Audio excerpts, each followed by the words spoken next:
If I told you that the quietest person at the dinner table was the one carrying the most hurt, would you believe me? Because that's where the story begins, not with shouting, not with confrontation, but with a single tired sigh that cracked open years of silence. I had walked into that family dinner the way I always did, calm, polite, pretending everything was normal. My sister greeted me with the same measured smile she saved for holidays and group photos, thin, polite, and impossible to read. No one else noticed anything unusual. The kitchen smelled like roasted chicken and rosemary. Mom fussed over the plates. Dad rearranged the silverware for no reason other than habit. It all looked peaceful, almost too peaceful. But underneath that tablecloth, behind the gentle clatter of forks and the soft hum of the fridge, something heavier was sitting with us. Something we'd all learned, intentionally or not, to step around. For years, my sister and I had spoken in careful half-sentences, circling each other with smiles that didn't quite reach our eyes. No fights, no explosions, just distance. A kind of emotional drifting that no one acknowledged, the kind that grows roots when you're not paying attention. And then, on that night, the night this entire story takes place, everything shifted. Not because I wanted drama, not because I was looking for proof, but because the truth finally stopped whispering and chose to speak out loud. What happened at that table changed our family forever. Not in a loud, destructive way, but in the quiet, painful, necessary way that real healing begins. If you want to hear how everything unraveled, and how we found our way back to each other, make sure you subscribe to the channel so you don't miss the full story. After a long shift at the library, I stopped for a small cup of vanilla ice cream. Nothing fancy, just a plastic spoon and that soft melt that hits the back of your tongue before you're ready for the day to end.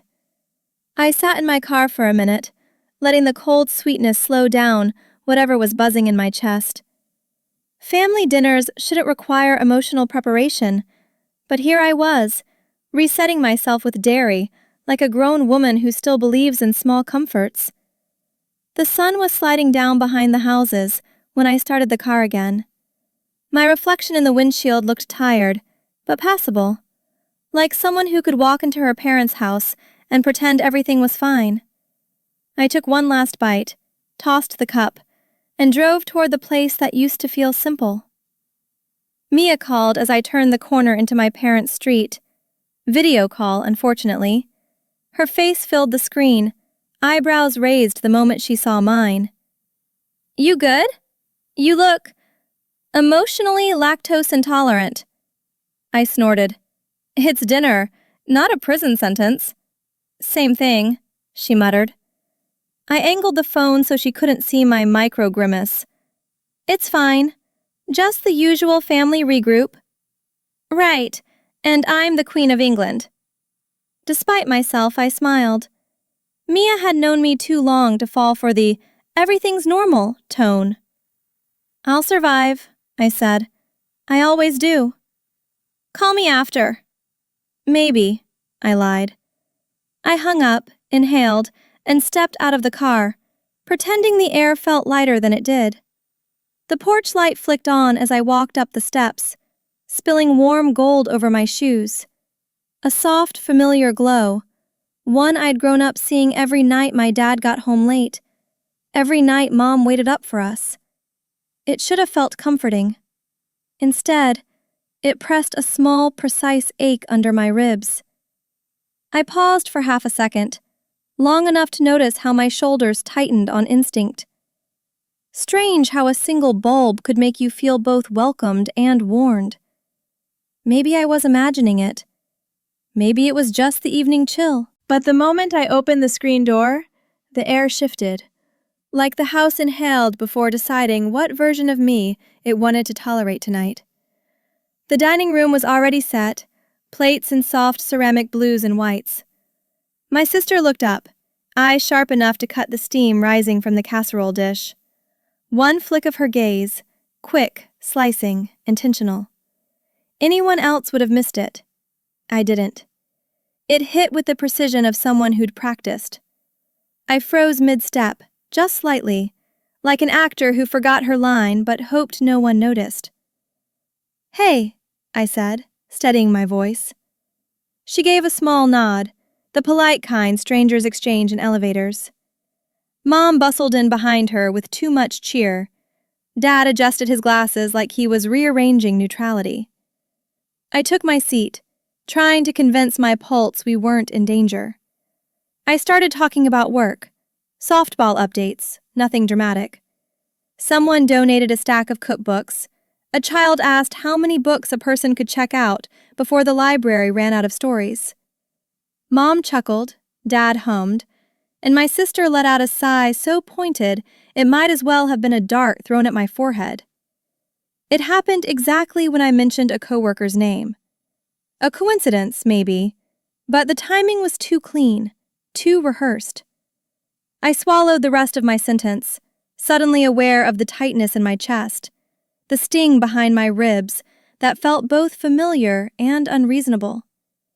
She didn't look at me, just past me, like I was furniture that made too much noise. The room quieted for a beat, long enough for me to hear the small metallic clink as her spoon tapped her plate. One sound. Dry, cold, and somehow louder than anything else that had been said. I looked at her, unsure whether she even realized she'd done it. But her expression stayed smooth, neutral, unreadable, like the act was for me alone to decode.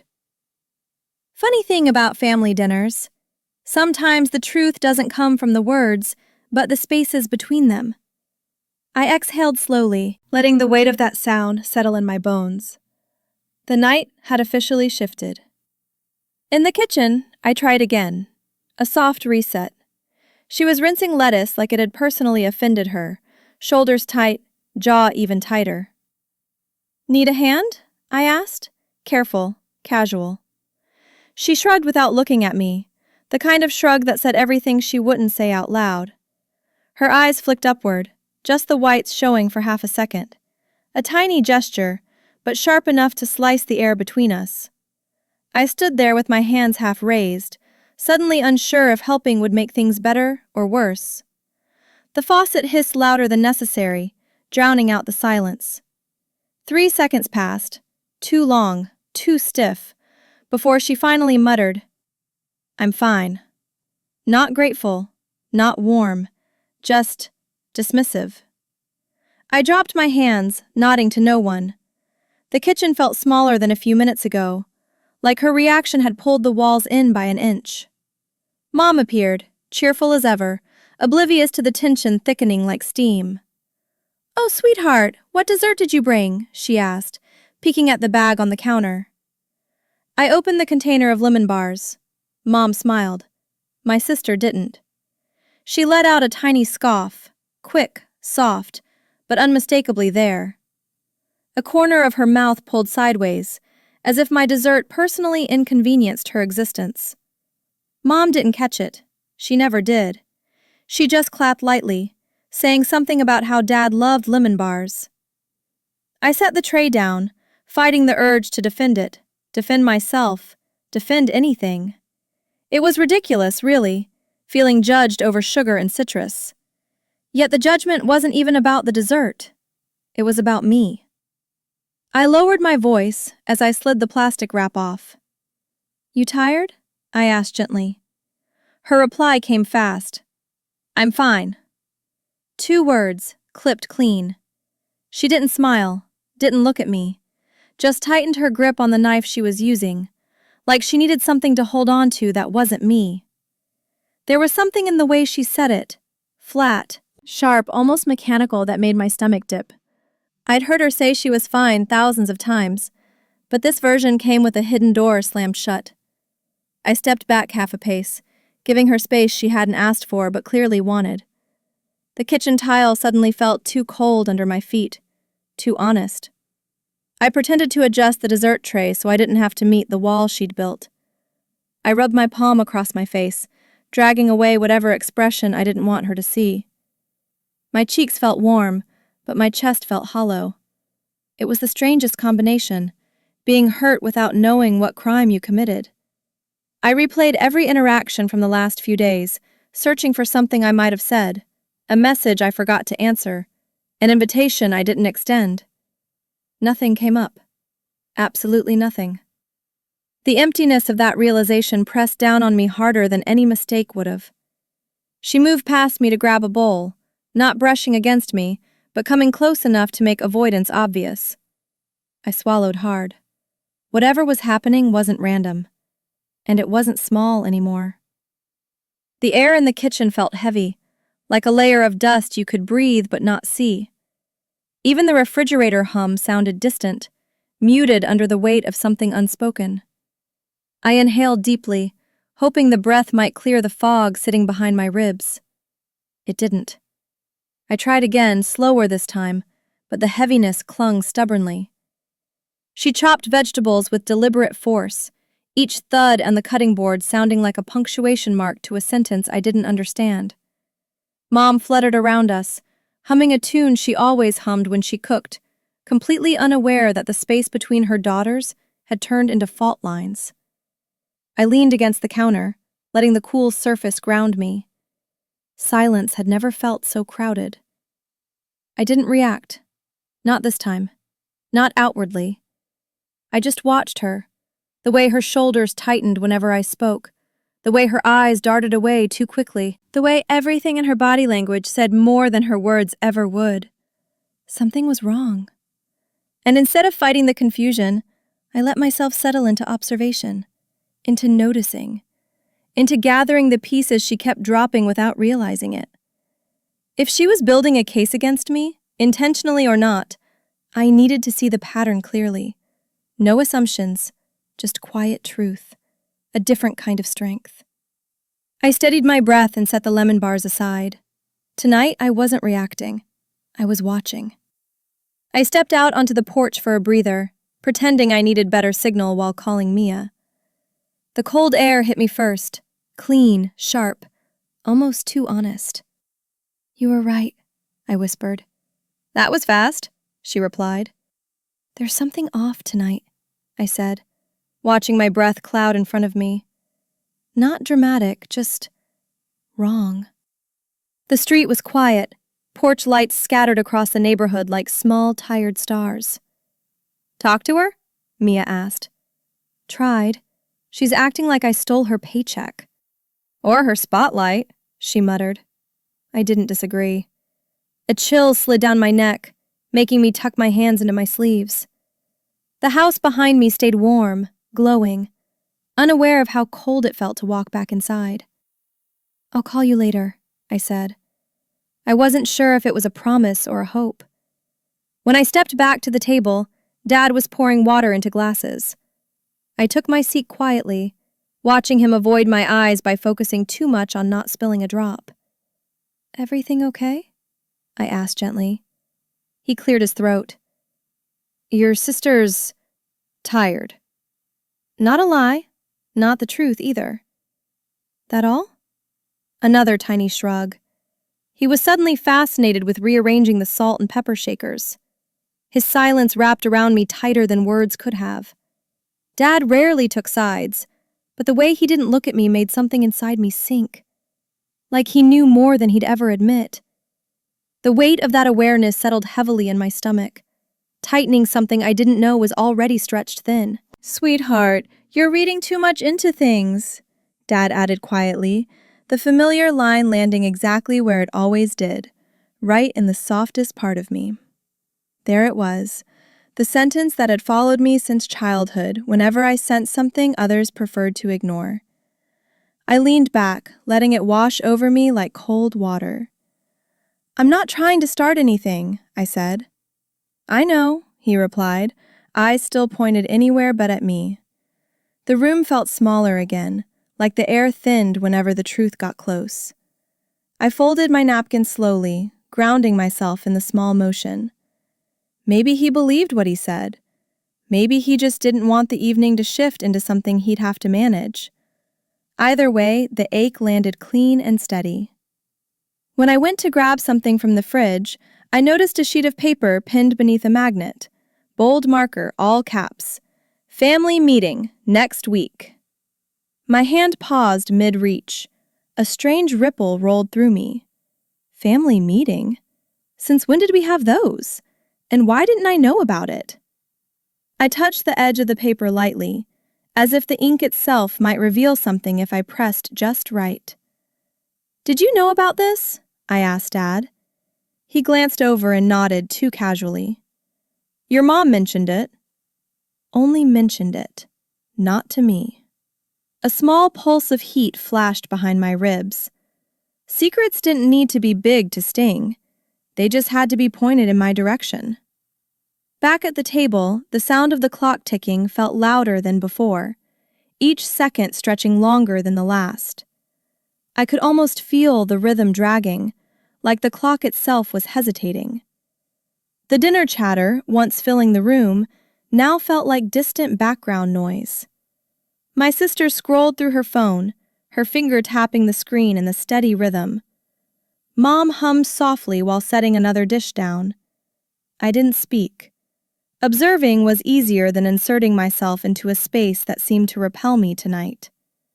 Every breath felt slightly too shallow, every quiet moment slightly too revealing. Even the smell of rosemary chicken felt muted, like the whole night was dulled around the edges. By the time I exhaled again, my confusion had settled into something clearer. Not anger, not fear, just a tight, growing knot of questions that refused to loosen. Whatever this was, whatever she was doing, whatever the rest of them weren't saying, it wasn't nothing. I wasn't imagining it, and pretending otherwise felt like betraying myself. So I sat still, letting the weight of the unspoken settle exactly where it needed to. The night hadn't given me answers, but it had given me direction. My doubts were no longer just feelings, they were evidence. And something in me finally shifted from wondering to watching. I tried steering the conversation toward neutral ground, something light, something harmless. "So, a kid at the library today asked me if books ever get jealous of each other," I said, hoping for at least a tiny laugh. Mom chuckled immediately, the kind of warm sound that usually softens a room. My sister didn't. She rolled her eyes so openly this time, it was almost theatrical. Her mouth tightened as she stabbed her fork into a piece of chicken, like even my harmless story deserved punishment. The air shifted again, dipping a little colder. I stopped mid-sentence, the way someone stops when they realize they've walked into a room where they aren't wanted. For a moment I felt embarrassingly young, 12 again, fumbling for her approval for reasons I didn't understand. Only now, the stakes felt heavier. I set my glass down too gently, hoping the sound wouldn't echo the tension already thickening around us. She glanced at the glass, then at me, a flicker of irritation crossing her face like a shadow. "What?" she asked sharply. "Nothing," I said. My palm left a faint print of condensation on the table, betraying the heat in my skin that I didn't want anyone to see. The light above the dining table felt too bright, exposing the smallest shift in expression, the faint tightening of my jaw. I kept my gaze steady, refusing to flinch. The room felt off balance, like if I moved too quickly something fragile might tip over. Or maybe it already had, quietly, before I even walked in tonight. "Do you have a problem?" I asked. My voice came out calm, almost soft, even though my heart clicked harder against my ribs. She blinked once, too slow. "No," she said, perfectly still. The truth sat somewhere between her tone and the stiffness in her shoulders, but she wasn't going to hand it to me. Mom frowned at both of us, her confusion flickering like she'd walked into the middle of a conversation she didn't know she was part of. I waited. My sister's face stayed smooth, polite, empty in the way only rehearsed indifference can be. She picked up her fork, tapping it once against her plate. I said, "I'm fine." Her voice was steady. Her expression gave her away anyway. My body reacted before my mind could catch up, jaw tight, shoulders rigid, a faint heat rising up my neck. It wasn't anger exactly. It was the weight of being pushed aside without explanation, of being shut out by someone who once knew every version of me. The room suddenly felt too warm, the walls too close. I shifted in my chair, focusing on the scrape of wood against tile, the only sound I could control. She kept eating, movements sharp enough to draw lines in the air. I wondered if she noticed how carefully I was breathing, how much effort it took to keep everything inside. Maybe she did. Maybe that was the point. Then the kitchen lights flickered, just once, a quick stutter of brightness, barely more than a blink. But the moment it happened, everyone looked up. Even my sister paused. It wasn't dramatic, just a split-second dimming that left the room a shade darker before steadying again. But somehow it sharpened everything. Her stiff posture, Dad's uneasy shift, Mom's forced smile. It left a faint ringing in the silence, as if the room itself had hinted at something no one wanted to acknowledge. When the lights steadied, my sister's jaw tightened again.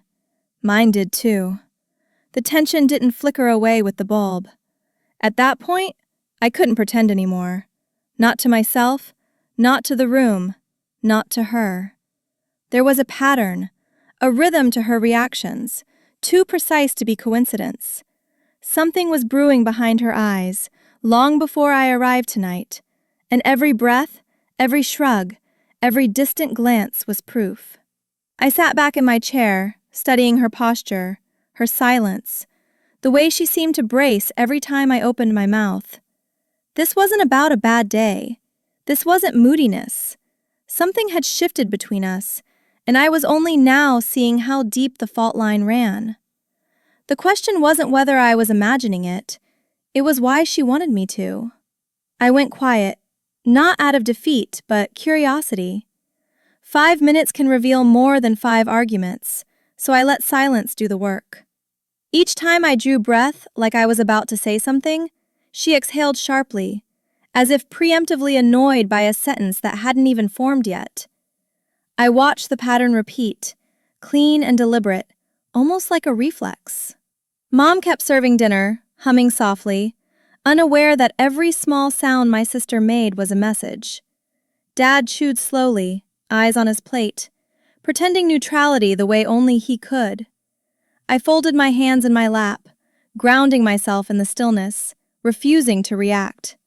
Silence didn't soften her, it sharpened her. Nothing about the room said conflict except her. Everything else looked deceptively normal. The casserole steaming, the clink of cutlery, the gentle chatter about grocery deals and weather patterns.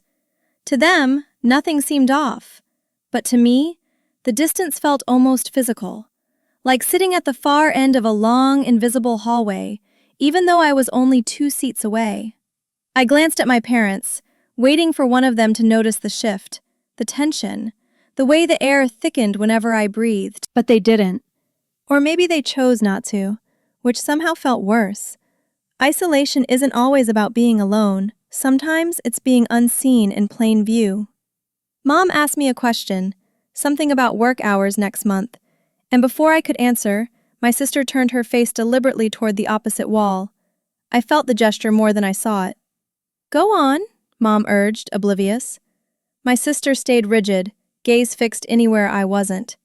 I answered anyway, my voice steady even as the space between us stretched thinner. Mom nodded thoughtfully, but my sister didn't budge, didn't blink, didn't acknowledge the air passing between us. It wasn't anger. It was erasure. And somehow, that cut cleaner than confrontation. My hands tightened beneath the table, fingertips pressing into my palms until warmth pulsed through my skin. I wasn't angry. Anger would have been easier. What I felt was a slow shift, an internal recalibration from hurt to awareness, from confusion to clarity. I straightened my back a little, letting my feet settle flat on the cool floor. Stillness gave me perspective. If she wanted to pretend I didn't exist, then I needed to stop pretending everything she did was accidental. The truth was right there, written in her shoulders, her breath, the way she seemed allergic to my presence. And I was finally ready to see it. A draft slipped through the crack under the back door, brushing over my ankles like a reminder. The curtains swayed slightly, soft and slow, as though the house itself exhaled. I focused on the sensation, the cool air, the faint rustle, letting it pull me out of the swirl of emotion long enough to breathe normally again. The tile was cold beneath my feet, grounding me in something physical, something undeniable. Maybe clarity always came quietly, like this. No revelation, no drama, just the subtle click of understanding settling into place. She didn't have to say a word. Her body already said everything. That was when I made the decision. Not dramatic, not emotional, just a calm, clean line drawn in my mind. If she wanted to keep sending signals, I would stop pretending not to see them. I would document them, mentally for now. Each gesture, each tone, each shift in expression. Not to accuse her, not to win anything, but to stop gaslighting myself into believing nothing was happening. I lifted my glass, took a slow sip, and set it down with deliberate ease. Whatever tonight was building toward, I wasn't going to be blindsided. Not anymore. I sat down slowly, as if adjusting into a new version of myself, one that wasn't hoping anymore, just observing. My phone lay near my elbow, screen dark, harmless looking. I angled it slightly, the motion smooth enough not to draw attention. My heart tapped a steady beat, not from fear, but from clarity. Then I hit record. The red light bloomed quietly on the screen, a tiny pulse only I could feel. My fingers trembled, not dramatically, just enough to remind me this wasn't something I did lightly. Across the table, no one noticed. They were too caught in the rhythm of dinner, too sure of the script we always played. But I wasn't playing tonight. Mom glanced over. "What are you doing, honey?" I smiled, soft and harmless. "Just checking a recipe." She nodded, satisfied, and went back to slicing bread. My sister didn't look up. She was stirring her water with the straw, the ice clinking like restless little notes. I held my phone steady, the angle catching the table, her face, the way her jaw tensed every time someone said my name. It felt strange, capturing something so subtle, so easy to deny. Yet the camera didn't lie. It simply saw. Maybe that was what made me feel steadier. She still hadn't noticed. She tapped her fingernail against the rim of her glass, a faint, irritated tick. Every time I spoke, her mouth tightened, barely perceptible unless she'd been watching her as long as I had. I kept my expression loose, almost bored, making sure nothing in me mirrored the tightness in her. Her annoyance sharpened when I asked a question about the salad dressing, a tiny bite of her lower lip. A stare dropped to her plate, as if that could erase me. None of it dramatic, just clear. Clear enough that I felt a strange calm settle into my bones. I reminded myself why I was doing this. Not to expose her, not to win some secret battle, but to see the truth unfiltered, without self-doubt muting the edges. For years I'd been told I overreacted, misread, imagined. Tonight the camera anchored me. Her reactions weren't products of my imagination. They were happening right in front of me. And if the lens could hold still long enough, maybe it could hold the truth too. I lowered my gaze, breathing quietly, as if aligning my heartbeat with the steady hum of the phone recording beside me. A thin line of light slipped through the curtains, a quiet beam cutting across the tablecloth. It landed near my wrist, soft but bright, reminding me I wasn't imagining the shift in the room. The air felt charged, like something was leaning toward being revealed, whether anyone wanted it or not. My sister huffed under her breath at something I said. Barely a sound, but it caught on the recording. I stared at the beam of light instead of her, letting its quiet presence steady me. Sometimes clarity came from the smallest interruptions, and sometimes a line of light was enough to keep you grounded. The phone kept recording, silent and loyal. Everyone else continued eating, unaware that the night had quietly changed shape. For the first time all evening, my breath came easier. Not because anything had improved, but because I finally had something I couldn't talk myself out of.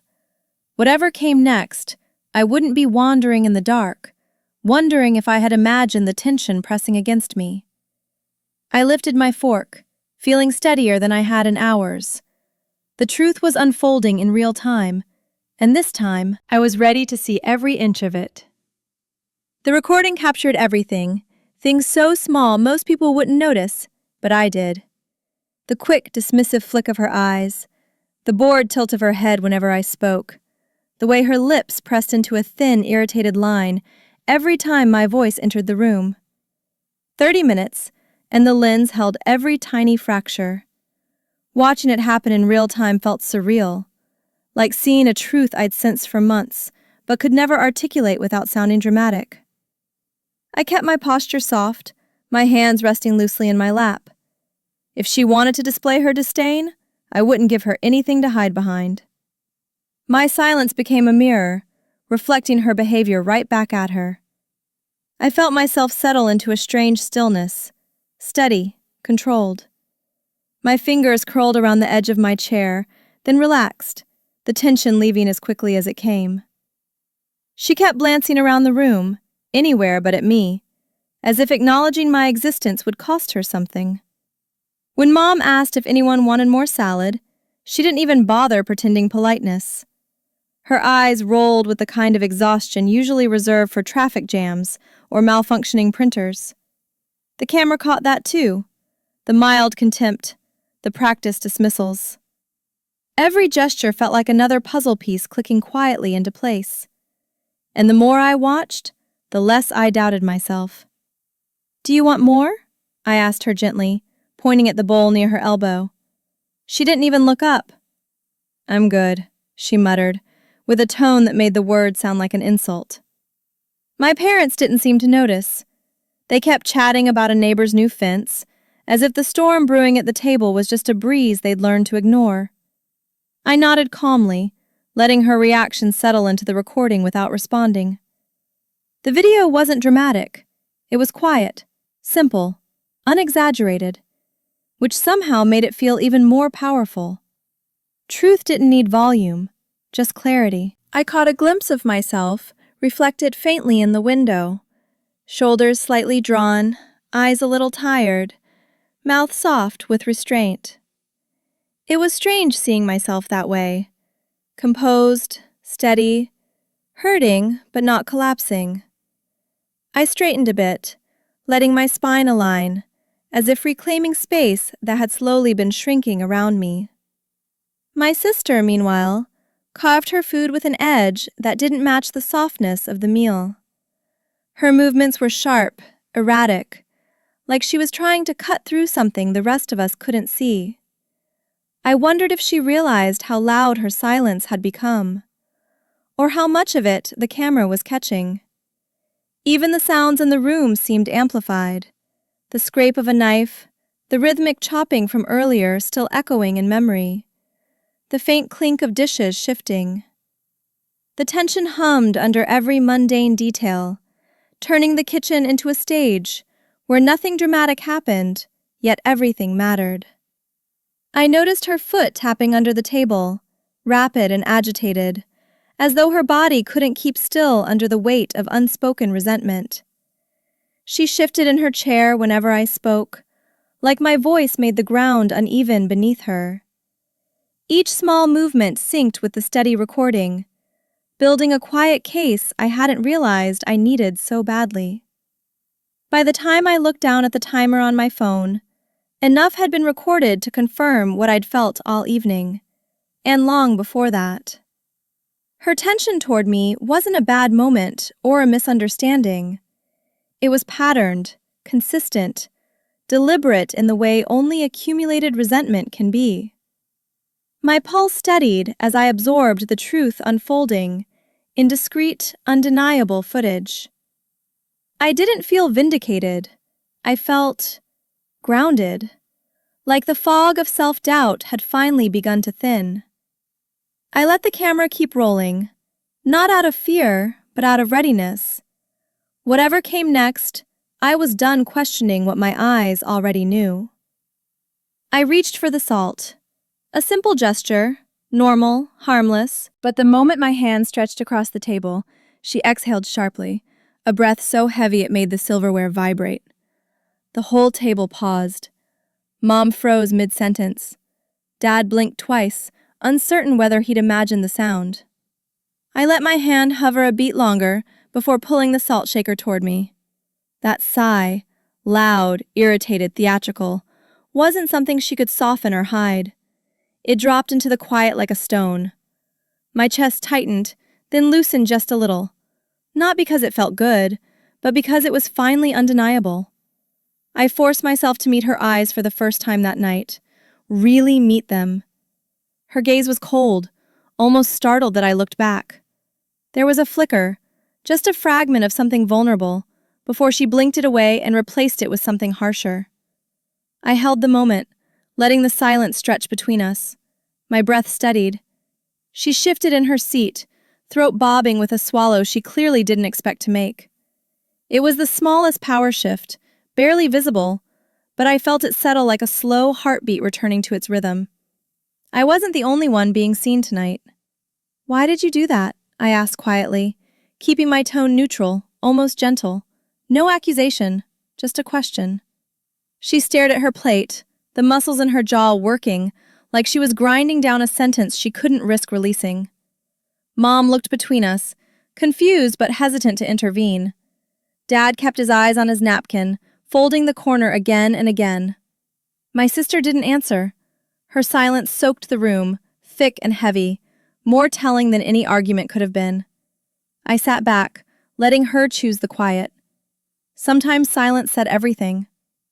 Exhaustion tugged at me, not the physical kind, but the kind that made your bones feel a little heavier, your breath a little slower.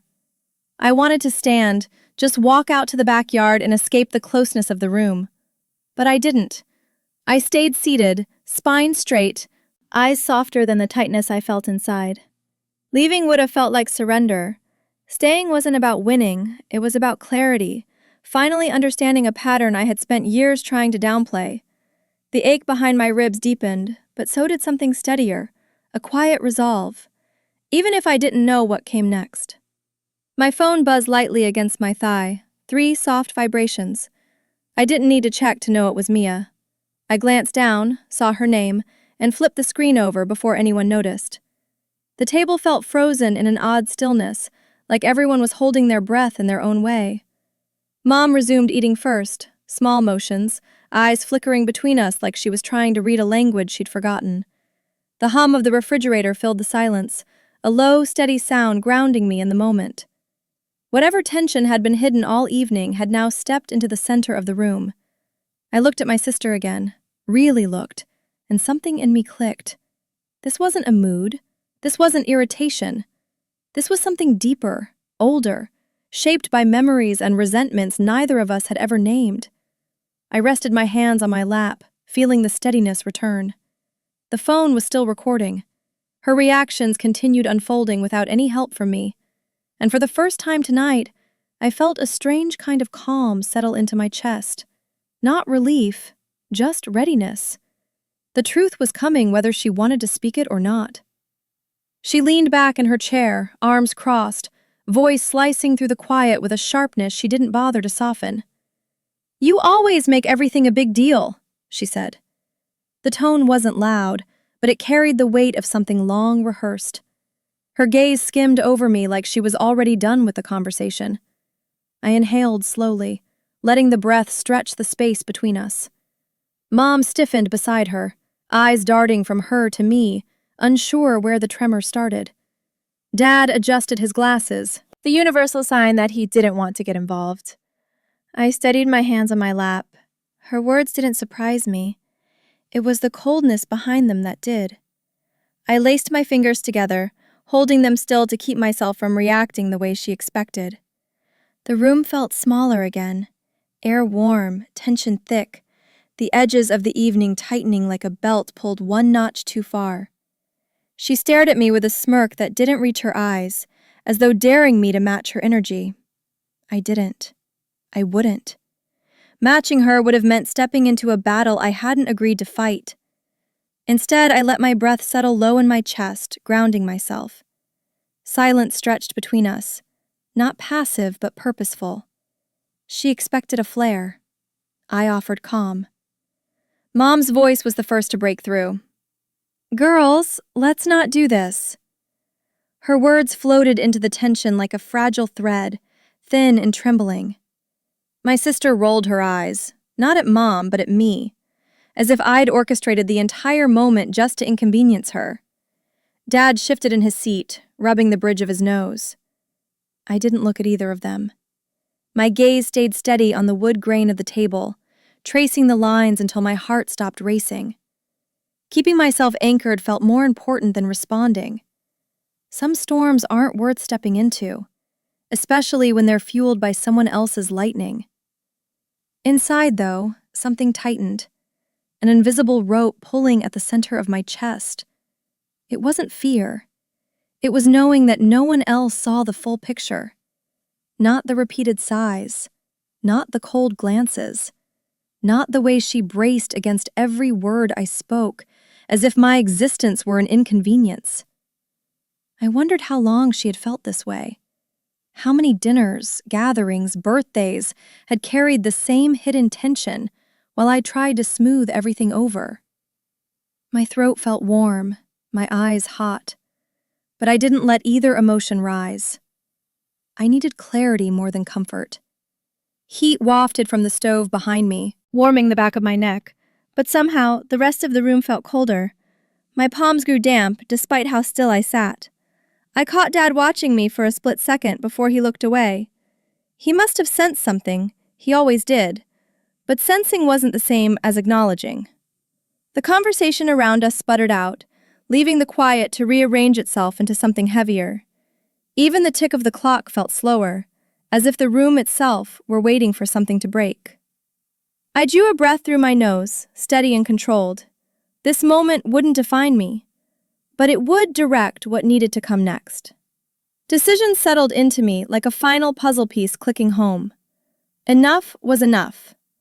I reached for my phone, not abruptly, not dramatically, just a smooth, deliberate motion. The screen lit up, bright against the dim room, casting a glow that brushed across the table.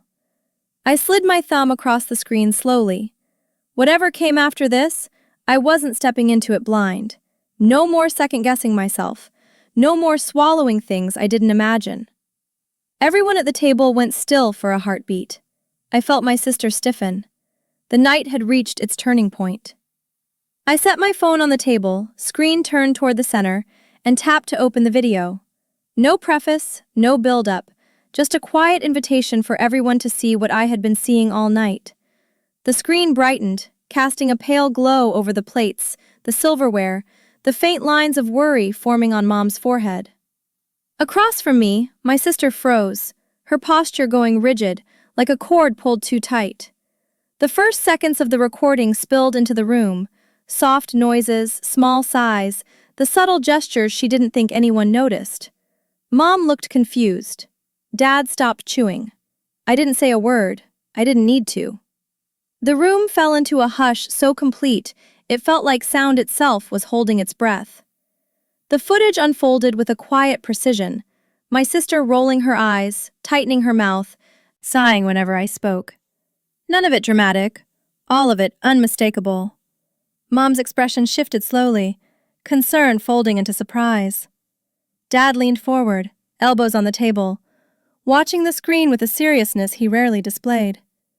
My sister stared at the video, as if seeing her own reflection for the first time, and not liking what stared back. Still, I kept my hands folded neatly in front of me. This moment wasn't about punishment, it was about clarity. "This is what's been happening tonight," I said softly. The only words I allowed into the space. My voice didn't waver. It didn't accuse. It simply named what the screen made visible. My sister inhaled sharply, as if the air itself suddenly felt too heavy. Mom's eyes darted between us, her fingers tightening around her napkin. Dad shifted, his jaw tense in that quiet, controlled way he had, when faced with something he couldn't talk around. I let the silence fill the rest of the room. The truth didn't need amplification. It spoke for itself. For the first time all evening, my heartbeat didn't spike. It steadied. Watching the footage beside my family made something inside me loosen. Not triumph, not relief, but a kind of internal alignment. My palms weren't sweating anymore. My shoulders didn't ache from holding tension. I felt grounded, anchored in a place I hadn't stood in a long time. My sister looked everywhere but at me, her gaze flicking to the floor, to the wall, to her hands, anywhere she could hide from her own expressions on the screen. Her silence no longer felt powerful. It felt exposed.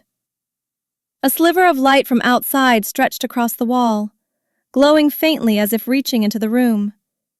The video continued playing, each captured gesture painting the atmosphere with an unspoken honesty. My sister blinked rapidly, her throat tightening with a swallow that left the smallest tremor in her jaw. Mom covered her mouth, her shoulders rising as she processed what she had missed.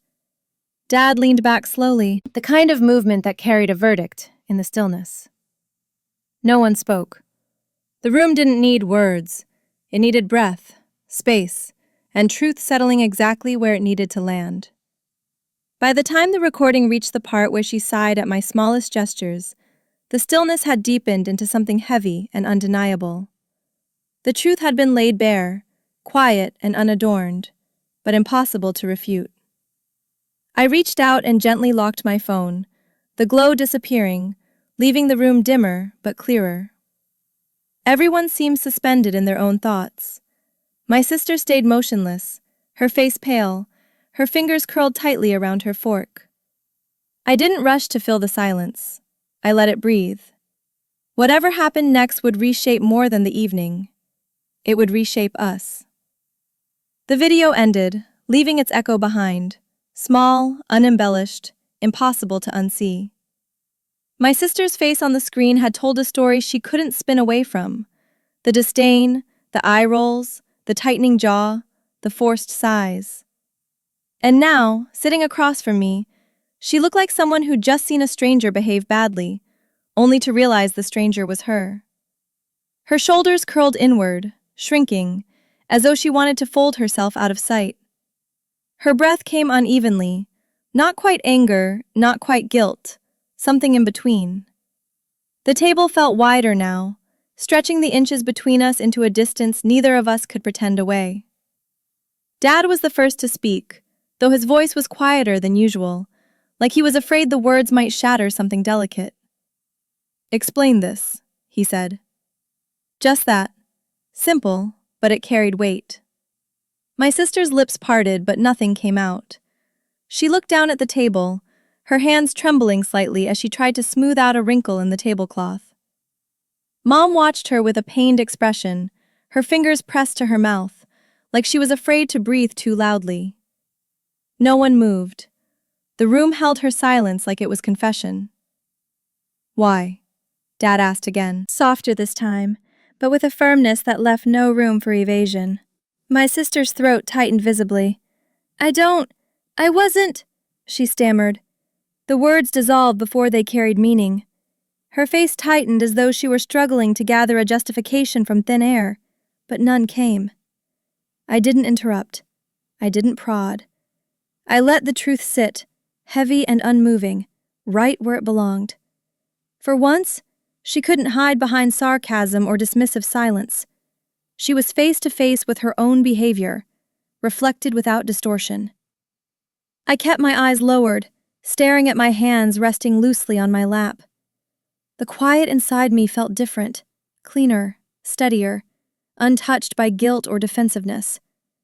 For the first time in a long time, I didn't feel like I owed anyone an apology for sensing things others chose not to see. My sister's gaze flicked toward me briefly, searching for something. Anger, triumph, judgment, but she found none. I wasn't interested in punishing her. This moment wasn't mine to wield.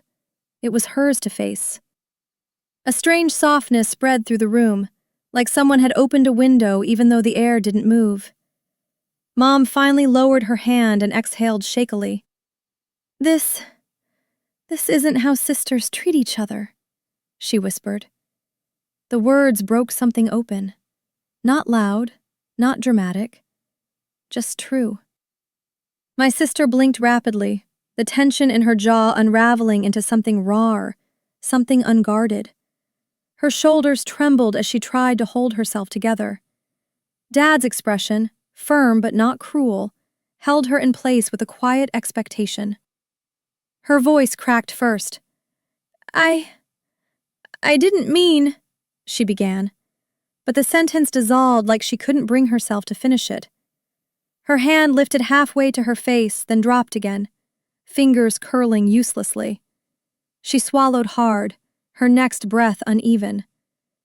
For the first time that night, I saw the fear behind her irritation, the fear of being seen, really seen, without the armor she wore so effortlessly. And there it was, the beginning of the unraveling, the start of the truth she could no longer hide behind expressions alone. The night hadn't healed anything yet, but it had finally cracked open. She finally breathed out a sentence, not loud, not clear, but enough to shift the room. "You make me feel invisible," she whispered. Her voice cracked in the middle, like the words had to fight their way out. The admission hung in the space between us, fragile and trembling. Mom's hand moved toward her instinctively, then paused, unsure whether to comfort or to listen. Dad's brow pinched with concern, but he stayed still, waiting. I didn't move. I just watched her. Watched the way her shoulders dipped, the way her eyes glistened with something she'd kept buried too long. Invisible. The word hit deeper than I expected. I didn't interrupt. Instead, I let the silence open up enough space for her to continue if she wanted.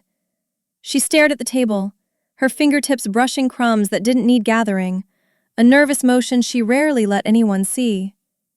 The room felt suspended, as if even the air didn't want to break the moment. "I feel second," she said quietly. "Like there's always you first and me trying to catch up to something I can't name." Her voice wasn't angry now. It was tired, exposed. As if all the small gestures, the sighs, the tension from earlier, were just the surface of a wound she hadn't admitted to herself either. Mom opened her mouth to soothe her, but I lifted a small hand, a gentle gesture asking her to wait. This wasn't a moment for smoothing. It was a moment for clarity. I kept my tone soft, steady. "I hear you," I said. Just that, simple. It made her blink, startled by the absence of defensiveness she probably expected. Her eyes darted toward mine, searching for sarcasm or pity. She found neither. Only a calm steadiness I had fought hard to earn tonight. The silence that followed wasn't suffocating, it was honest. My mind drifted, uninvited, to years of small moments I'd brushed aside, times she walked away mid-sentence, holidays where she lingered in the background, birthdays where her smile felt just a shade too forced. Maybe this tension hadn't begun tonight. Maybe it had been building in quiet rooms and overlooked corners of our childhood. The thought pressed something old inside my chest, a bruise I hadn't realized was still tender. I looked at her hands, shaking slightly now, and felt my own breath soften. Sometimes the hardest truths were the ones we carried without knowing their weight. The ceiling fan whirred softly above us, slicing the silence into thin, manageable pieces. She rubbed her palms against her jeans, clearing her throat like she might finally steady herself enough to speak again. But she didn't. Not yet. The tension in her face eased, replaced by something quieter, something almost lost. The air in the room felt clearer now, not lighter but clearer, as if the truth had swept away the fog that had been lingering all evening. Mom exhaled slowly, her shoulders dropping as she recognized what she had missed for far too long. A narrow band of light slipped across the table, just as the final seconds of the video faded from my lock screen, illuminating the faint shimmer in my sister's eyes. She blinked, and a small tear escaped before she could stop it. I didn't reach for her. Not to comfort, not to fix, not to rescue. I simply stayed still. letting her words settle between us without judgment. This wasn't the moment for solutions. This was the moment her truth finally broke open, after years of trying not to feel it. The room remained quiet, holding her gently, and I let the stillness tell her I was listening. The next words came out of her in a rush, like she'd been holding them behind her teeth for years. "I'm scared of being compared to you," she said. Her voice wavered, thinning at the edges, as if speaking the truth drained something from her. Mom pressed a hand against her chest, startled. Dad leaned back, absorbing every word with a quiet weight. I let the words land, soft and painful at once.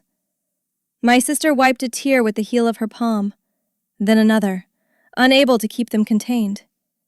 The vulnerability spilling from her was nothing like the sharpness she hid behind earlier. It was raw, unshielded, a window cracked open in the middle of a storm. Mom tried again to speak. "Honey, no one is comparing," but my sister shook her head before the sentence could finish, like she'd heard it too many times to believe it.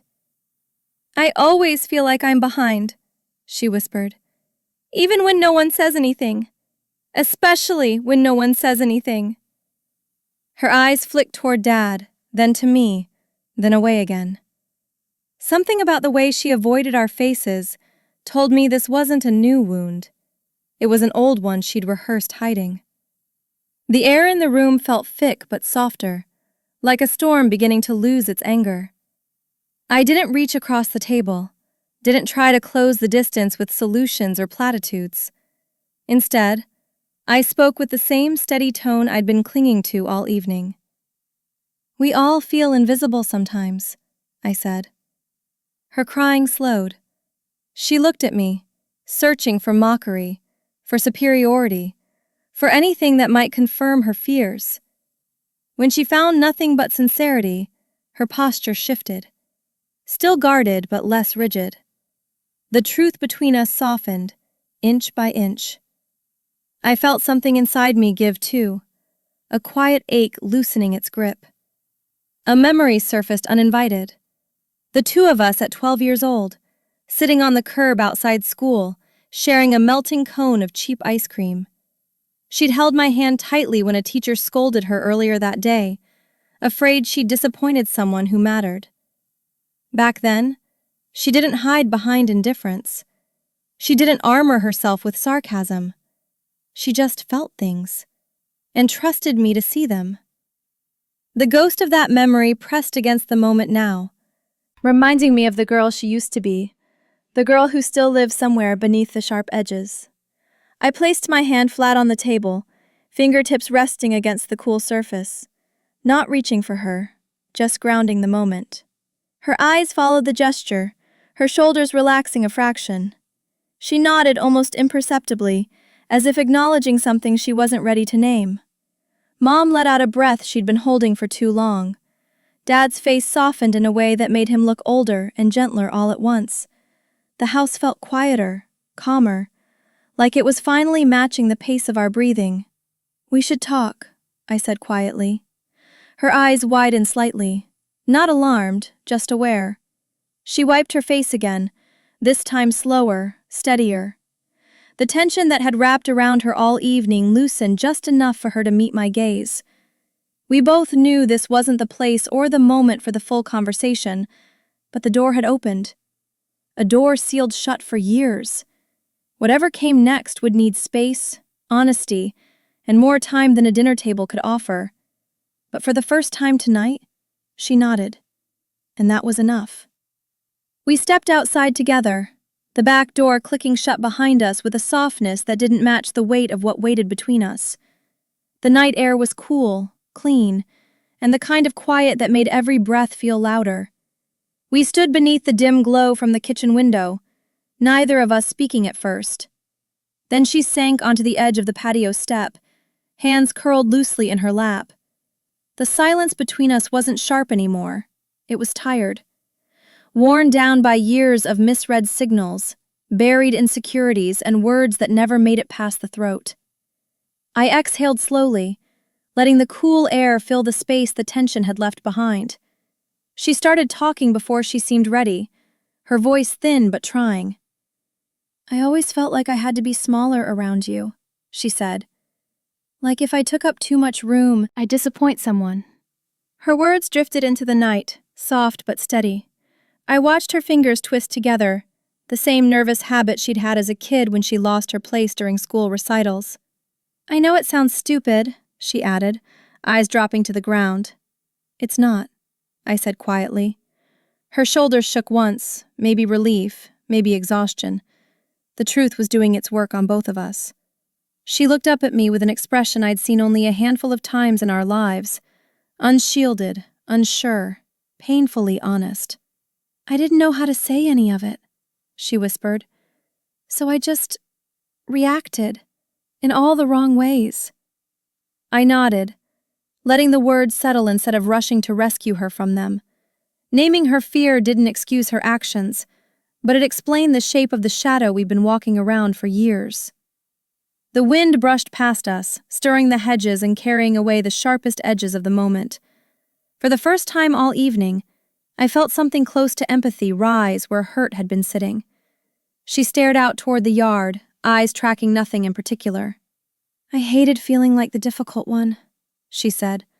"And the more I hated it, the more I acted like it." Her honesty sat heavy, but not suffocating. It felt like the slow unwinding of a knot that had been pulled too tight for too long. I remembered holidays when she withdrew early, birthdays where she smiled too quickly, conversations that ended before they began. Not malice, self-preservation. Misguided, messy, human. "I never wanted you to feel that way," I said softly. "I know," she replied, just as soft. A leaf skittered across the pavement, scraping lightly before coming to rest. The small sound felt louder in the quiet, grounding both of us. She took a shaky breath, wiping beneath her eyes. "I thought if I acted like I didn't care, it would hurt less when I felt less than." Her admission hovered in the air, gentle but piercing.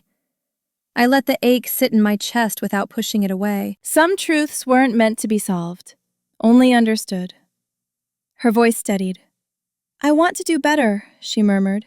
"Not dramatic, just real." I nodded slowly, feeling the shift settle into my bones. "We can try," I said. Together, but with boundaries, though I didn't voice that part yet. She looked at me, not with expectation or apology, but with something humbler. Hope. A small, careful hope that didn't want to reach too far in case it broke.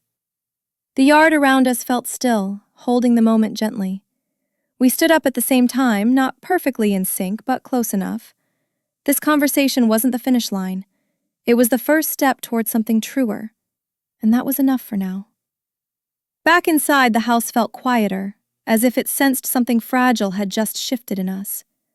I sat across from her, not confrontational, not distant, just present. There was no anger left in me, only a steady truth I'd held for years without naming. "I need to say something," I began. Her eyes lifted, wary but open.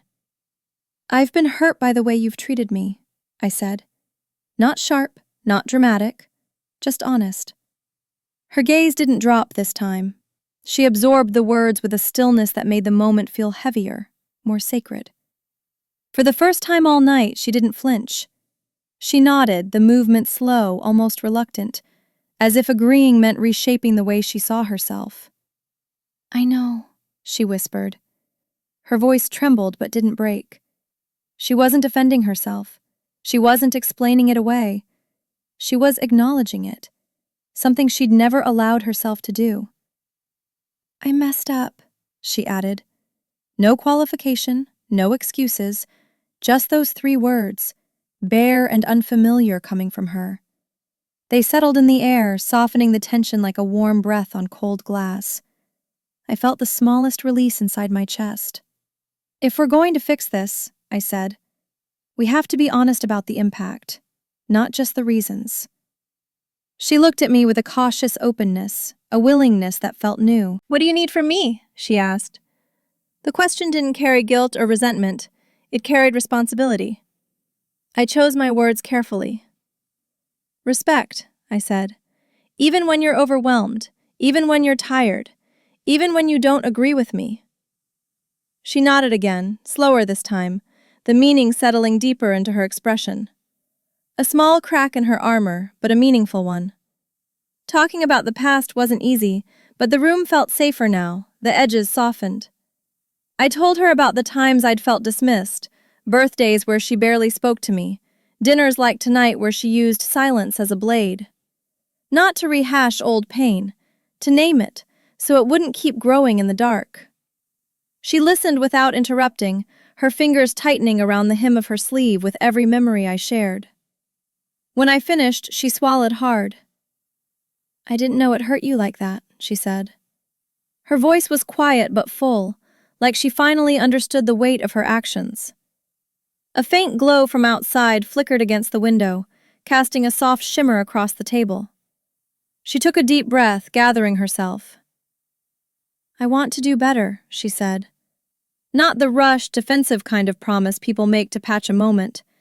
This was slower, intentional. The kind of commitment that came from being willing to face the parts of yourself you don't like to admit exist. I felt something loosen, years of bracing, years of trying to earn her gentleness. Maybe this was what beginning again looked like. We need boundaries, I said softly, so we don't fall back into old habits. She didn't hesitate. I'm okay with that. Her tone wasn't resigned, it was relieved, like she'd been waiting for a structure she didn't know how to ask for. We both sat quietly for a moment, letting the agreement settle like dust, finally finding the right place to land. There was no dramatic reconciliation, just two sisters acknowledging they'd both been stretched thin by unspoken fears. It wasn't perfect, but it was honest, and that felt like a beginning. When we stepped back into the dining room, the atmosphere felt altered, as if the house itself sensed the shift between us. Mom looked up first, her eyes scanning our faces as though searching for cracks or new wounds. Dad's posture softened, shoulders lowering just a fraction, like he'd been holding his breath the entire time we were outside. We took our seats again, but something about the way we sat, straighter, calmer, less guarded, made the table feel warmer. No one rushed to speak. Silence settled around us gently, no longer heavy or tense, just a quiet space waiting to be filled. For once, I didn't mind the quiet. My sister lifted her water glass with hands that didn't shake as much anymore. She looked over at Mom and Dad, offering a small, tentative smile that didn't quite reach full confidence, but wasn't forced either. We're okay, she said, her voice low but steady. Dad nodded, a slow exhale escaping him, the relief almost audible. Mom reached across the table, touching her arm with a gentleness that felt like a benediction. I watched the exchange quietly, allowing the moment to belong to the whole family, not just the two of us. For the first time all evening, warmth seeped into the room like something returning home. I picked up my own glass, letting the coolness of it anchor me. We're working through things, I added, not to reassure them, but to name the truth of it. Her eyes flicked toward me, not defensive, not waiting for judgment, just aware. A small smile tugged at the corner of her mouth, and I felt the tiniest shift inside myself. Something like hope, something like release. Talking about it in front of our parents felt strange, almost vulnerable, but necessary. Transparency had a way of thinning the shadows that had lingered too long between us. I realized, in that softened moment, that the tension I'd carried for years wasn't just about her behavior. It was about the loneliness of seeing something no one else acknowledged. Now, finally, the truth was shared, and in sharing it, the weight redistributed. Mom brushed her fingers against the edge of her plate, eyes glistening with unspoken relief. Dad cleared his throat, not to interrupt, but because words seemed too heavy to hold just yet. My sister leaned back, posture looser, like she'd set down a stone she'd been carrying without knowing it. I felt something in me uncoil too. The smell of warm tea drifted from the kitchen, softening the last remnants of tension. My sister stood without prompting, walked to the stove, and returned with a fresh pot. She poured for everyone, Mom first, then Dad, then me. Careful, quiet, intentional. It was a simple gesture, but it landed with the weight of something symbolic. A small reconstruction. A bridge laid plank by plank. When she handed me the cup, our fingers didn't touch, but the moment held its own kind of closeness. I murmured a thank you, letting warmth spread through my palms. We drank our tea in unhurried sips, letting the warmth settle into the evening like a soft blanket. No one pretended everything was fixed. No one rushed to tie the moment into a neat conclusion. We simply sat, 4 people sharing a table with fewer walls between them. I found myself watching my sister for signs of old patterns, but what I saw instead was someone trying, really trying, to meet me halfway. And for the first time tonight, I felt something gentle rise in my chest. Trust, tentative but present. When I reached for the teapot again, I poured her cup first. It felt natural. My sister cleared her throat, a small sound but steady enough to draw everyone's attention. "I need to say something," she began, glancing at Mom and Dad before her eyes settled, carefully, on me. Her fingers tightened around the edge of her napkin, knuckles pale but not trembling like before. She exhaled slowly, gathering courage. "I'm sorry for how I acted tonight," she said. No dramatic pause, no defensiveness, just an admission laid bare in front of the people who mattered most. Mom's shoulders softened. Dad looked at her with something close to pride. I kept my breathing even, letting her words reach me without rushing to fill the silence. She didn't drop her gaze this time. "I've been unfair, I know that." Her voice carried a fragile steadiness, like she was learning how to use it in a new way. "I let things build up instead of talking about them. I took it out on you because it was easier." The honesty landed heavy but cleansing, like rain washing over a long, dry surface. I watched her closely, noticing how she sat straighter, as if the truth itself was helping her breathe. Apologies had never come easily for her. Hearing one now felt like witnessing the first sprout after a long winter. Tentative, but alive. I nodded, a small gesture that didn't erase anything, but acknowledged the courage it took to say it aloud. "I appreciate that," I said quietly. Her lips trembled into a faint, exhausted smile. Dad reached over and squeezed her shoulder gently, the kind of gesture that said more than any speech he could have given. Mom dabbed the corner of her eye with a napkin she pretended she didn't need. The moment was understated, almost ordinary, but it filled the room with the warmth that had been missing for years. Not a resolution, just a shift, enough of one to let us breathe together again. I spoke next, choosing my words like someone learning to walk on new ground. "I'm willing to rebuild trust, but it has to be gradual." She nodded immediately. "I don't expect anything overnight," she said. Her readiness surprised me, not desperate, not pleading, just sincere. I felt my chest loosen, as if a band that had been tightening for years finally eased. "I want us to keep talking," I added. "No more letting things fester." "Agreed," she whispered. For the first time in a very long time, we were speaking the same language. The tea between us steamed softly, the faint scent of chamomile lifting into the air. My sister wrapped her hands around her cup, as though anchoring herself in something warm and safe. She looked at our parents, then back at me. "I'm going to try," she said. Not a promise carved in stone, not a dramatic vow, just a quiet intention spoken with honesty. Mom reached for her hand, and this time my sister didn't pull away. A small, steadying moment passed through the room like a gentle draft. We all felt it. I lifted my cup, letting the warmth press into my palms. She watched the motion, then mirrored it, sipping her tea with a calmness that hadn't been there before. We shared a glance, not overly sentimental, not tearful, just human. A silent acknowledgement that something had shifted and might continue shifting if we cared for it. Dad cleared his throat softly, not to interrupt but to mark the moment. I breathed in slowly, sensing the room settle into a gentler rhythm. Whatever distance had lived between us was no longer the only story. A new one had begun, quiet but real. I took a careful breath, steadying myself before speaking again.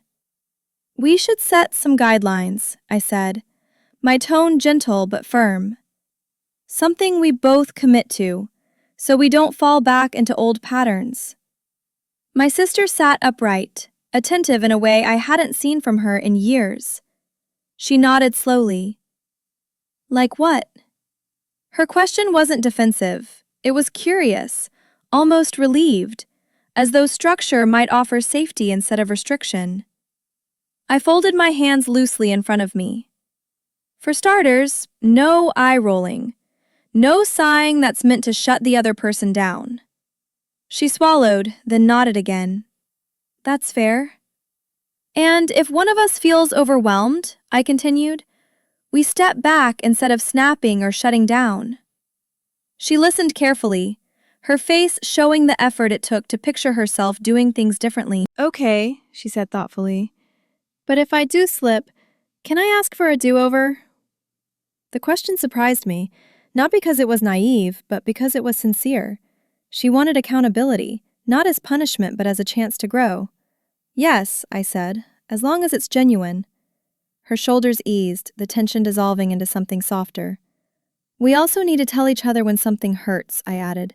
"No more guessing, no more hoping the other person will figure it out." A faint blush crept up her neck. "I'm not used to saying things out loud like that." "I know," I replied, "but neither of us is helped by silence." She nodded, staring at her hands as if searching for strength in her own skin. There was something humbling about hearing her admit her limits without flinching. It made the rules feel less like corrections and more like invitations, to honesty, to connection, to something healthier. Dad watched us carefully from across the table, his expression softening with every exchange. Mom's eyes shone with a quiet pride, though she tried not to show it too openly. The shift between my sister and me was subtle but unmistakable, like two people finally choosing to lower their shields after years of hiding behind them.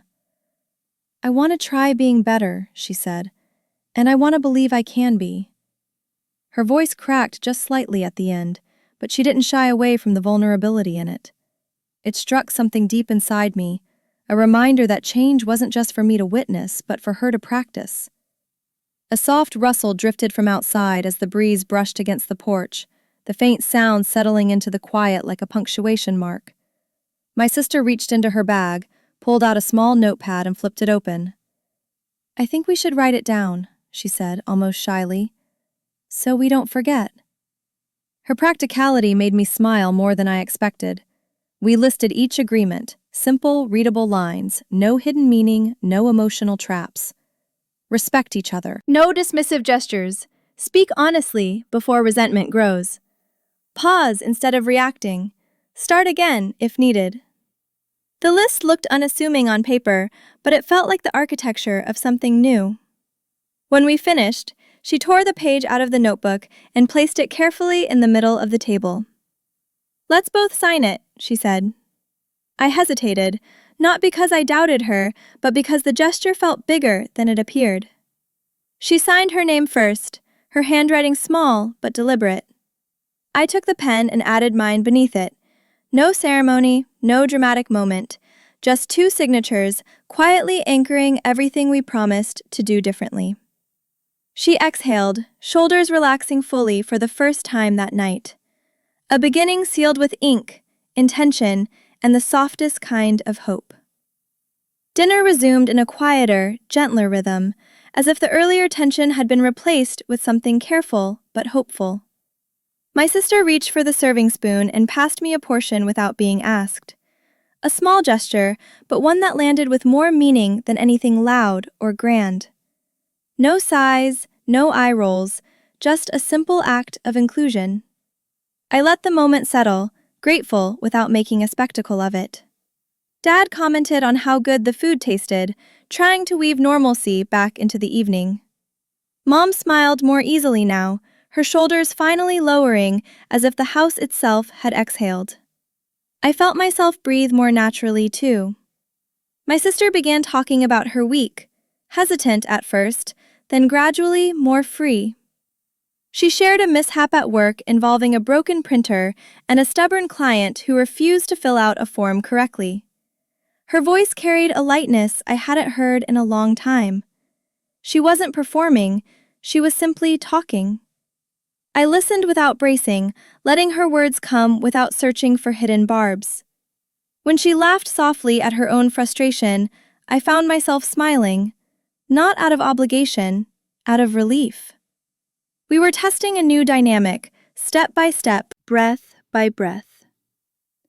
Halfway through her story, she hesitated. "Thanks for listening," she said, eyes flicking toward mine. Her voice thinned in the middle, like the gratitude felt strange on her tongue.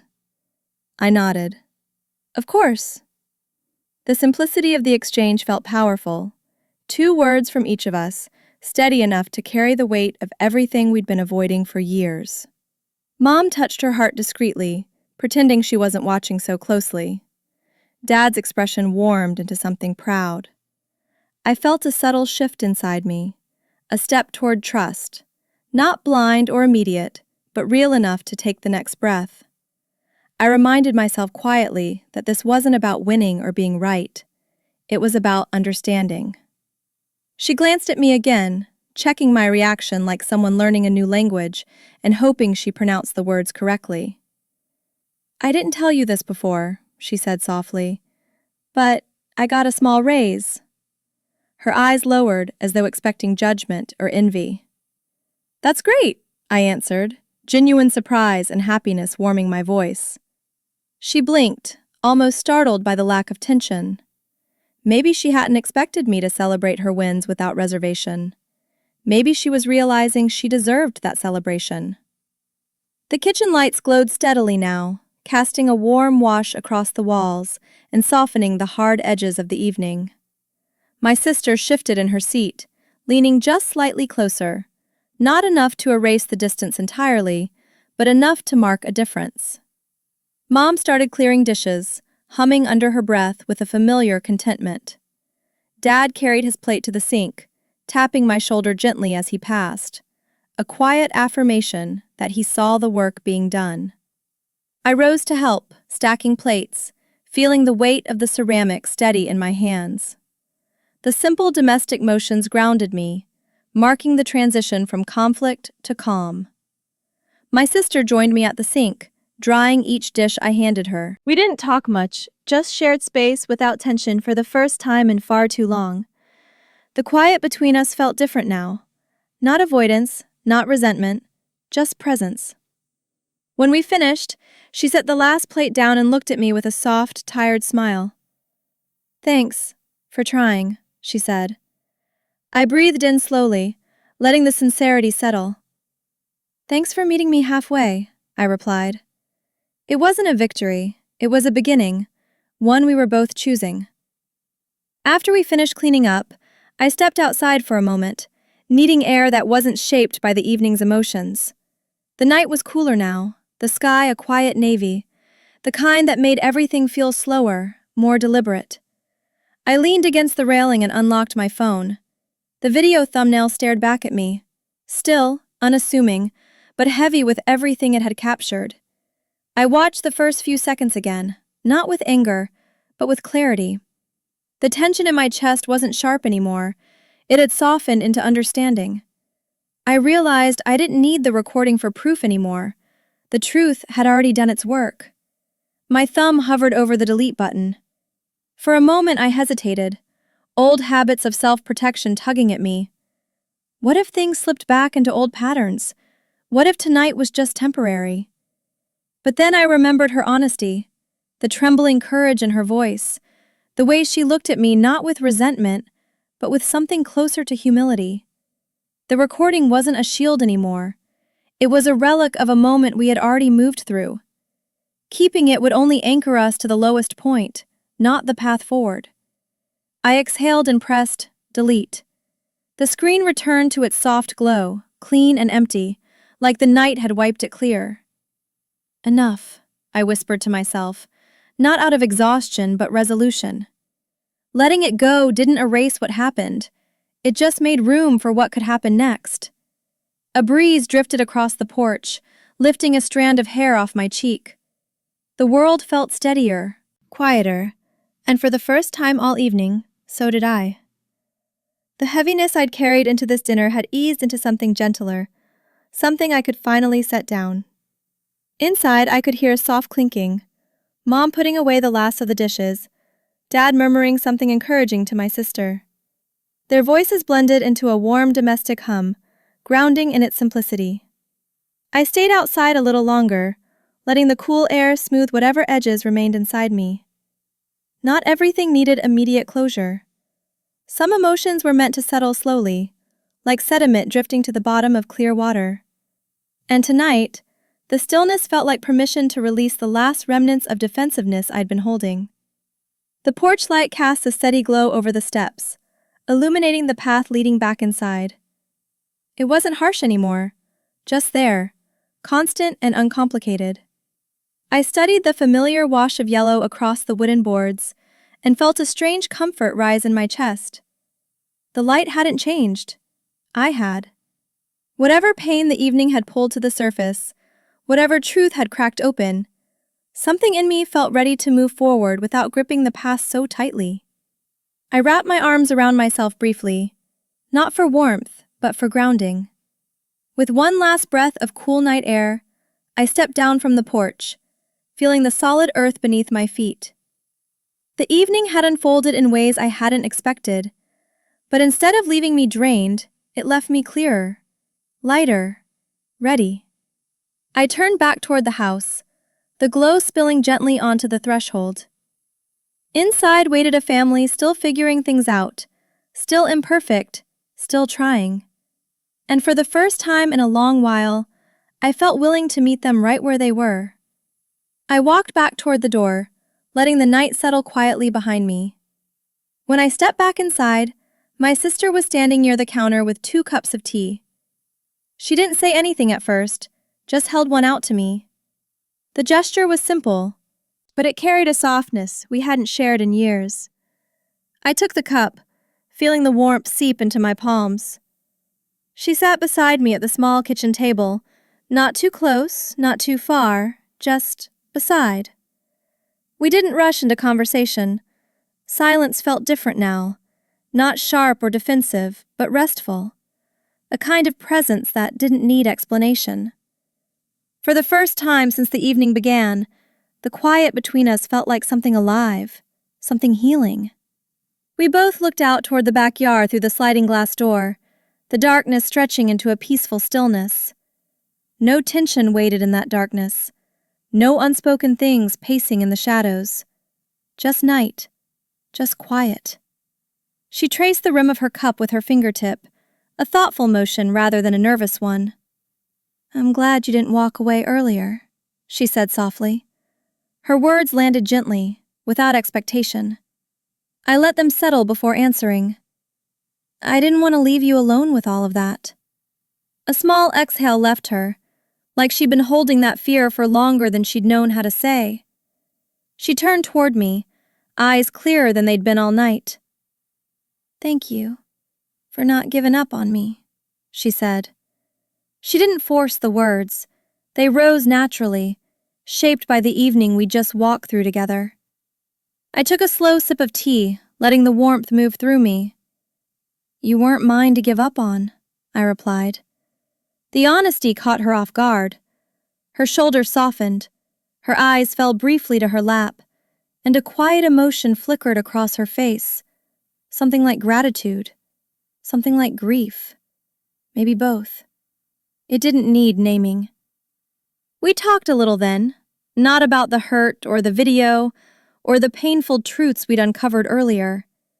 Just small things, safe things. A neighbor's noisy dog, the upcoming weekend, a recipe Mom kept trying to perfect. The kind of conversation that didn't demand anything, didn't scrape against old wounds. She laughed once, an actual laugh, short but real, and it didn't feel forced or brittle. I felt something unclench in my chest. Sometimes healing didn't look like apologies or declarations. Sometimes it looked like sharing the same air without feeling like strangers. Steam curled gently from our cups, drifting upward in thin, quiet ribbons. The house had settled into its late-night rhythm, dishes dried, lights dimmed, the faint hum of the fridge filling the background. My sister took a slow breath and rested her elbows on the table. "I'm going to keep trying," she said. Not a dramatic vow, not a moment meant to impress anyone, just a soft promise to herself as much as to me. I nodded. Me too. The simplicity of the exchange felt deeper than any long speech could have reached. Sometimes small promises built stronger bridges. We sat there for a while longer, two sisters sharing the same quiet, letting the night close gently around us. She leaned a little closer, not enough for contact, but enough to show she wasn't retreating anymore. The tea warmed my hands, the quiet warmed the space between us. I felt her presence, not as a threat, not as a weight, but as someone trying to step back into my life with care. When she finally looked at me, there was no defensiveness left, just a tired, hopeful closeness. Whatever came next, we would meet it together, slowly, honestly, and without fear. The night grew late enough that the house felt wrapped in its own calm. My sister and I stood from the kitchen table at the same moment, an unspoken agreement that the evening had reached its natural end. She walked with me toward the front door, our steps slow, unhurried. There was no awkwardness, no leftover tension waiting to snap. Just a gentle quiet, like we were both learning how to inhabit the same space without bracing. She reached for my coat from the hook and handed it to me, her fingers brushing the fabric lightly. A small gesture, but it carried more peace than anything we'd said all night. We paused near the doorway, neither of us reaching for the handle yet. She tucked a strand of hair behind her ear, a nervous habit I hadn't seen since we were teenagers. "I meant what I said earlier," she murmured. "I'm going to work on things." Her voice didn't tremble this time. It was steady, quiet, and sincere in a way that didn't ask for reassurance. I nodded, pulling my coat around me. "I know," I said. "And I'm here, just not at the cost of myself anymore." She nodded, absorbing the boundary without flinching. We stood there, taking each other in for a long, unspoken moment. She looked tired, but it was the kind of tired that comes after truth, not conflict. A softer exhaustion, a more human one. "I'm proud of us," she said quietly. It caught me off guard, the tenderness of it. Not pride in perfection, pride in the willingness to try, to face the parts of ourselves we'd ignored for years. I felt something deep inside me settle, like a knot slowly loosening. "We're getting there," I replied. "And that's enough." She held the door open for me, the night breeze drifting in with a cool gentleness that brushed against our faces. The porch light glowed steadily outside, washing the steps in soft gold. I glanced back toward the kitchen, Mom wiping the counters with her familiar rhythm, Dad rinsing the last mug. A scene so ordinary yet somehow fuller now, threaded with quiet understanding. My sister followed my gaze, her voice softening even further. "It feels different in here tonight," she said. I nodded. "It does. In a good way. The kind of difference you didn't need to name." We stepped out onto the porch together. The air felt clean, almost new, carrying the faint scent of dew settling on the grass. She wrapped her arms around herself, then glanced at me. "Can we keep doing this?" she asked. "Talking, being honest, starting over when we need to. There was no fear in her tone, just cautious hope. "Yes," I said. "We can, but slow is okay." She smiled, a real one this time, soft at the edges. "Slow sounds right. The kind of slow that builds something lasting instead of perfect." We hugged. Not tightly, not emotionally overflowing, just a warm, steady embrace between two people choosing, deliberately, to begin again. When we pulled apart, she squeezed my hand once before letting go. "Drive safe," she whispered. I nodded, stepping toward my car, feeling the stillness of the night fold around me. As I opened the door, I glanced back. She stood under the porch light, arms at her sides, not retreating, not closing off, just standing with the quiet kind of hope that follows honesty. And for the first time in a long while, I felt ready for what came next. In the end, nothing about that night was perfect. There were no dramatic speeches, no sudden miracles, no promises sealed with grand gestures. Just two sisters standing under a porch light, trying, quietly, honestly, to start again. And maybe that's why the moment stayed with me. Because real healing rarely arrives with fireworks. It arrives in small, steady steps. A softer tone, a shared smile, a willingness to listen, a boundary respected instead of ignored. We didn't fix everything that night. We didn't pretend the past hadn't happened. But we left the door open, just wide enough for honesty to walk through, just wide enough for both of us to breathe without fear. And sometimes that is enough. So now I want to hear from you. Have you ever had a moment like this? A quiet shift, a needed conversation, a relationship you thought was broken but still had a chance to heal? Tell me your story in the comments. Your voice might be the reason someone else feels less alone tonight. And if this story touched you, don't forget to subscribe. There are more stories coming, more moments worth sharing, and more truths we'll uncover together.